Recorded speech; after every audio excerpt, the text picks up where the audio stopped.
अस्सलाम वालेकुम everyone, welcome to the AR learning academy. MD-CAT past paper discussion series के अंदर आज हम लोग डिस्कस करने जा रहे हैं UHS पास्ट पेपर 2012 को।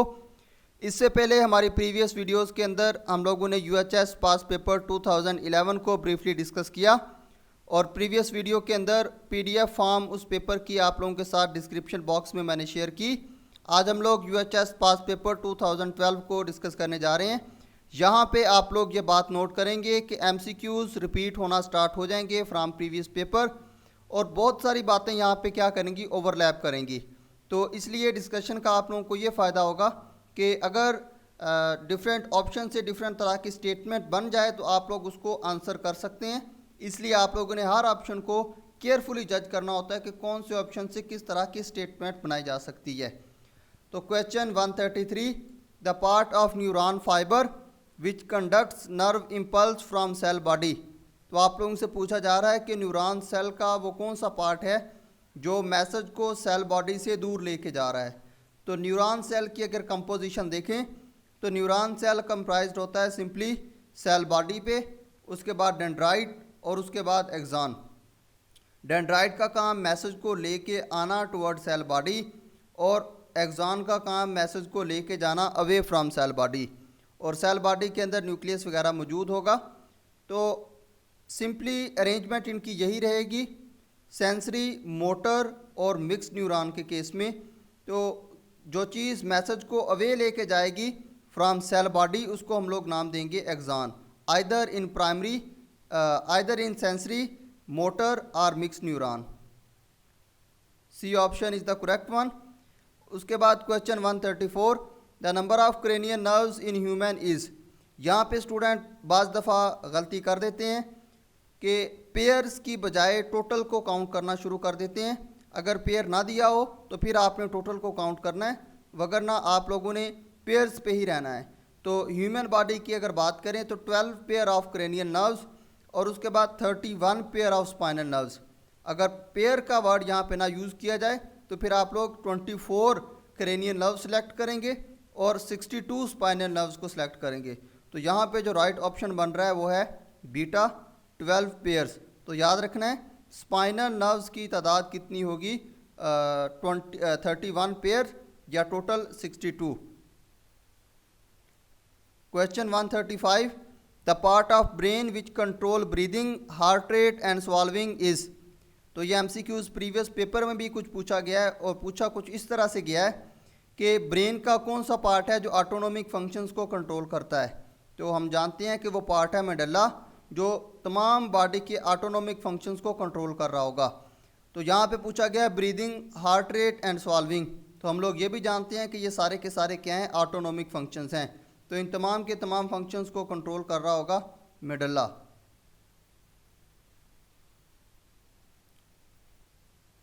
Question 136, syphilis is sexually transmitted disease which is caused bye.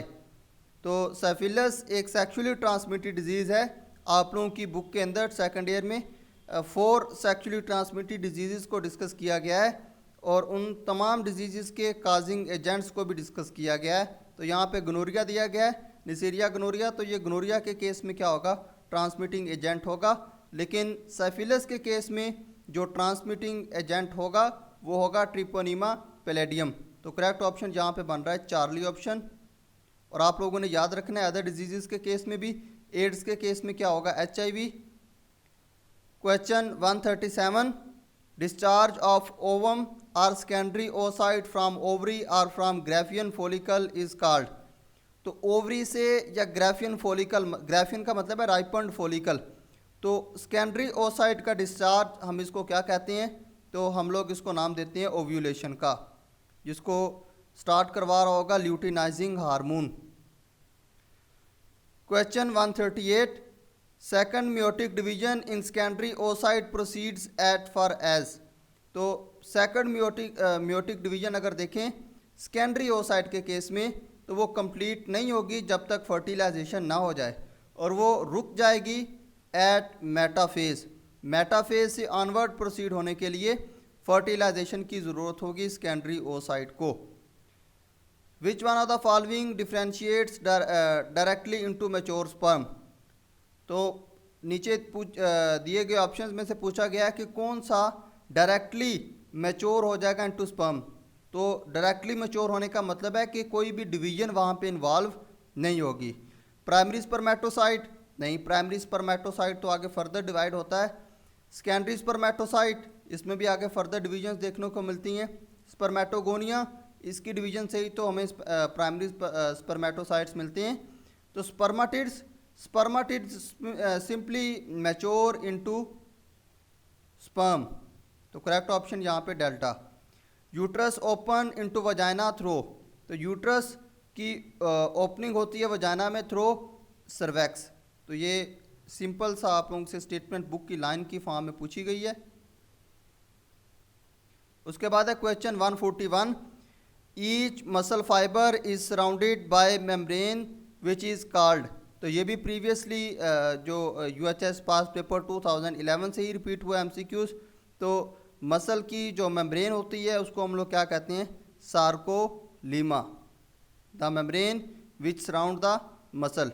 और इसी के साथ साथ अगर हम लोग सार्कोमेयर को देख लें तो सार्कोमेयर वो डिस्टेंस जो एक जी लाइन से दूसरी जी लाइन के दरमियान हो, मसल फाइबर के केस में हम उसको क्या कहते हैं, sarcomere. Question 142, when calcium ions are released from sarcoplasmic reticulum, they bind with dash during muscle contraction। तो ये भी प्रीवियस यूएचएस पास पेपर 2011 से रिपीट हुआ एमसीक्यूज। कैल्शियम आयंस जब रिलीज होते हैं सार्कोप्लाज्मिक रेटिकुलम से तो वो बाइंड किसके साथ करते हैं कि मसल कंट्रैक्ट हो। तो वो बाइंड करते हैं ट्रोपोनिन के साथ, ताकि ट्रोपोनिन की जो शेप है वो अल्टर हो और वहाँ पे आकर जो मायोसिन के हेड्स हैं वो अटैच हो सकें और मसल क्या हो सके, कंट्रैक्ट हो सके। तो correct option is delta. Question 143, human and mammalian skeleton can be divided into two parts, axial and appendicular skeleton. ये सिंपल आप लोग जानते हैं कि ह्यूमन स्केलेटन को दो पार्ट्स में हम लोग डिवाइड करते हैं, axial and appendicular skeleton. Exoskeleton arthropods की कैरेक्टरिस्टिक्स है, तो ये आर्थ्रोपोड के अंदर मौजूद होगा। एंडोस्केलेटन ह्यूमन बीइंग के अंदर मौजूद होता है। उसके बाद हाइड्रोस्टेटिक स्केलेटन, ये जेलीफिश वगैरह के केस में हम लोग डिस्कस करते हैं। Question 144, last 4 vertebrae in humans are fused to form a structure called coccyx, delta option. तो ये बेसिकली कोकैक्स बोन, हम इसको क्या कहते हैं, रूडिमेंट्री ऑर्गन्स, कि यहाँ पे ह्यूमन बीइंग के केस में तो ये फंक्शनल नहीं है, लेकिन एंसेस्टर्स के केस में ये क्या थी, फंक्शन थी। तो याद रखना है, अगर एंटीरियर 5 की बात की जाए तो वो क्या होंगी, कंबाइन होकर बनाएंगी सैक्रम, और अगर पोस्टीरियर 4 की बात की जाए तो वो कंबाइन होकर बनाएंगी कोकैक्स। तो आप लोगों से यूँ भी पूछा जा सकता है कि जो सैक्रम है वो बन रही होगी किन की फ्यूजन की मदद से। तो जो एंटीरियर 4 होंगी, एंटीरियर 5 होंगी, उनकी फ्यूजन से क्या बन रही होगी, सैक्रम, और पोस्टीरियर 4 जो वर्टिब्री होंगी उनके मिलने से क्या बन रही होंगी, coccyx bone. How many bones are involved in the formation of each half of pelvic girdle. तो पेल्विक गर्डल के ईच हाफ को बनाने के लिए कितनी बोन्स रिक्वायर्ड होंगी। तो पेल्विक गर्डल या पेक्टोरल गर्डल आप लोग जानते हैं ह्यूमन बीइंग के केस में या अदर। तो पेल्विक गर्डल कंप्राइज्ड होगा ईच, आप लोगों से पूछा गया ईच हाफ, तो it will be comprised of 3 bones.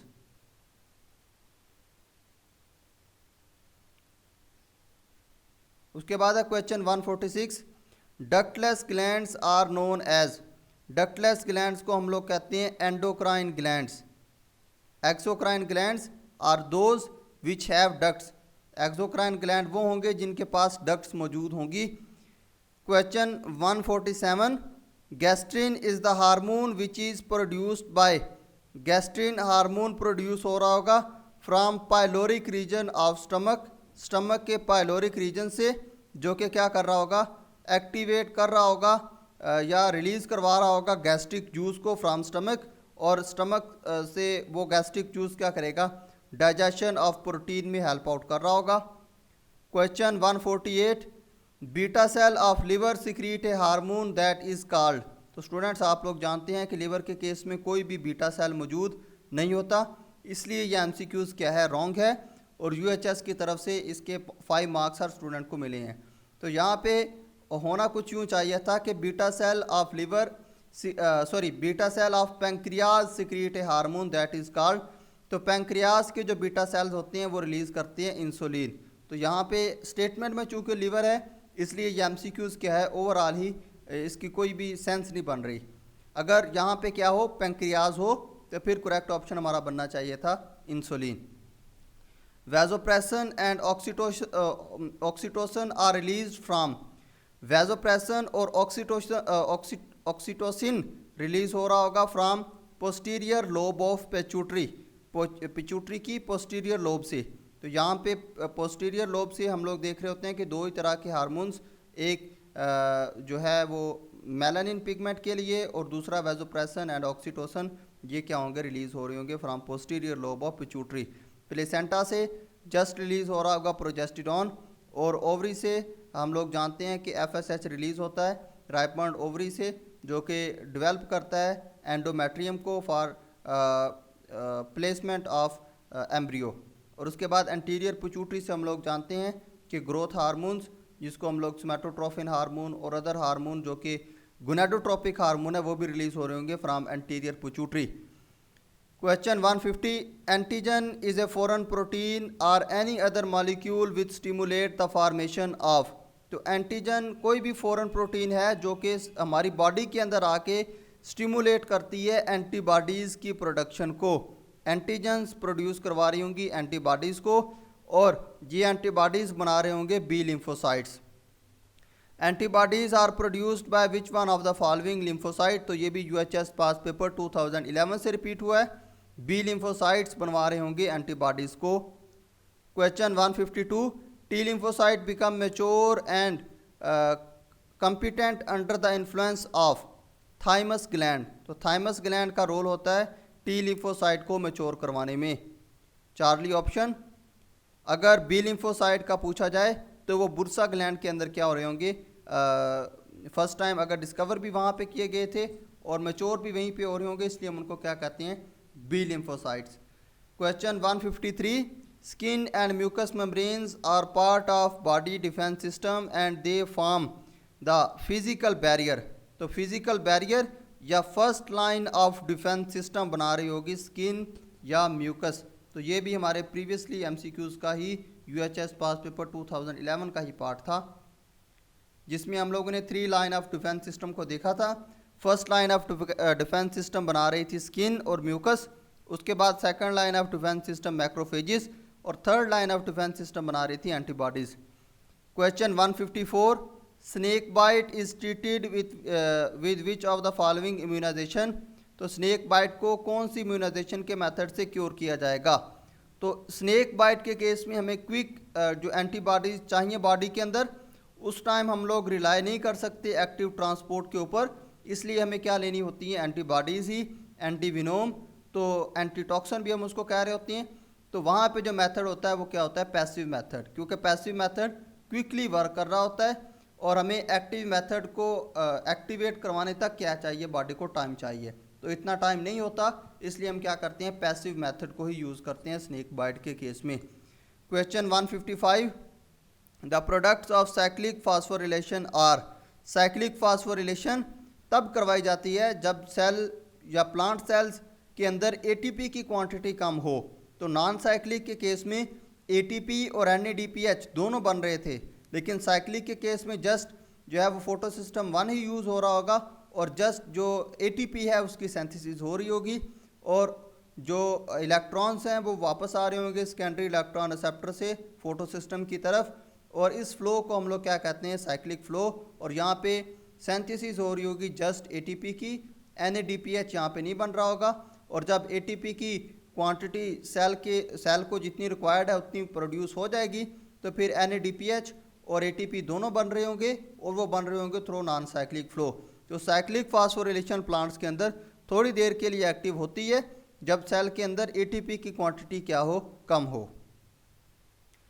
Total NADH from 1 glucose molecule during Krebs cycle. तो स्टूडेंट्स यहाँ पे आप लोग बहुत ज़्यादा कंफ्यूज होते हैं, ख़ासतौर पर क्रेब्स साइकिल के केस में। तो क्रेब्स साइकिल से ही आप लोगों से एमसीक्यूज़ 2-3 तरह के पूछ लिए जाते हैं और वो एमसीक्यूज़ आप लोगों को क्या कर जाते हैं, घुमा जाते हैं। तो यहाँ पे आप लोगों से पूछा गया है एक मालिक्यूल ऑफ ग्लूकोज से, ये नहीं पूछा गया कि एक क्रेब्स साइकिल से। अगर आप लोगों के पास ग्लूकोज की बात ना की हो स्टेटमेंट में, जस्ट एक क्रेब्स साइकिल की बात की हो, तो एक क्रेब्स साइकिल के अंदर 3 जो NADH के मालिक्यूल्स हैं वो प्रोड्यूस हो रही होंगे और एक मालिक्यूल FADH2 का प्रोड्यूस हो रहा होगा।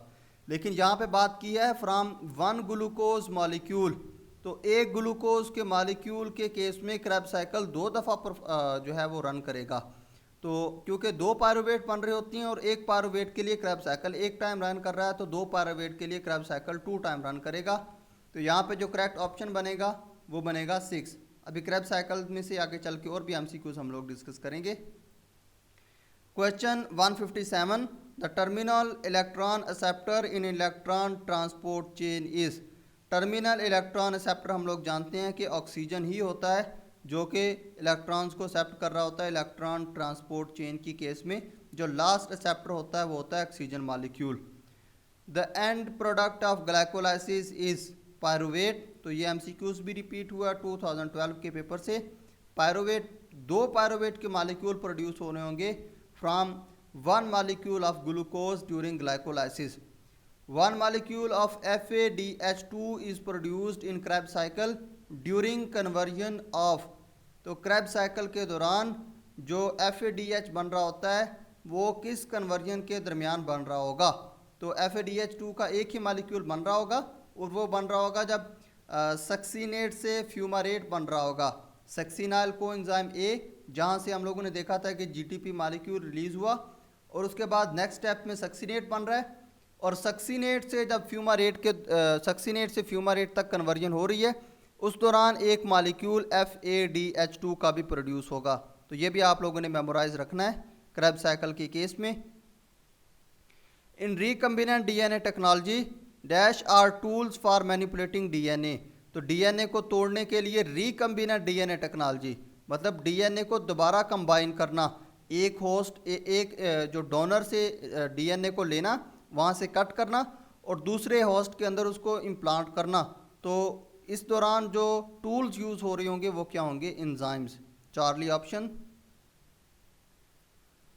Question 161, in DNA fingerprinting process the use of dash produces distinctive pattern on auto radiography और एक्सरे फिल्म।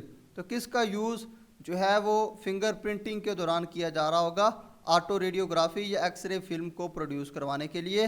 तो प्रोब्स हम लोग देखते हैं कि ये क्या यूज़ होते हैं एज एन जेनेटिक मार्कर्स और ये आइडेंटिफिकेशन के अंदर हेल्प आउट कर रहे होते हैं। तो प्रोब्स का हम लोग यूज़ करते हैं ना biotechnology. Question 162, in the recombinant DNA technology plasmids are used as. तो plasmids always use as vector और मोस्ट अबंडेंटली हम इनको यूज़ करते हैं as an vector. In which process multiple copies of the desired genes are produced. तो कौन से process को हम लोग फेवर करेंगे। अगर एक जीन आप लोगों के पास है, आप लोग लैब में वर्क कर रहे हैं, तो आप लोग चाहते हैं कि अगर इस जीन में कोई भी स्ट्रक्चर में हमारे एक्सपेरिमेंट के दौरान कोई चेंज आ जाए तो इसका जो इंटैक्ट जीन है वो हमारे पास होना चाहिए। तो उसको प्रोड्यूस करवाने के लिए मतलब आपके पास एक पेज है, आप उसकी मल्टीपल फ़ोटोकॉपीज़ तैयार करवाना चाह रहे हैं। सिंपली यहाँ पे भी DNA की मल्टीपल कॉपीज़ प्रोड्यूस करने के लिए हम लोग यूज़ करते हैं पॉलीमरेज चेन रिएक्शन को, PCR, जिसको हम लोग PCR का भी नाम दे रहे होते हैं। तो ये 30 MCQs हमारे कवर हुए UHS पास पेपर 2012 के। होपफुली आप लोगों के लिए ये सीरीज़ बेस्ट प्रूव होगी। और अगर अभी तक आप लोगों ने चैनल को सब्सक्राइब नहीं किया तो आप चैनल को सब्सक्राइब करें ताकि आप लोगों को जो अपकमिंग वीडियोस हैं वो रिसीव हो सकें। और MD-CAT पास पेपर्स आप लोगों की जो प्रिपरेशन है MD-CAT की, इसके अंदर की रोल प्ले करेंगे इंशाल्लाह।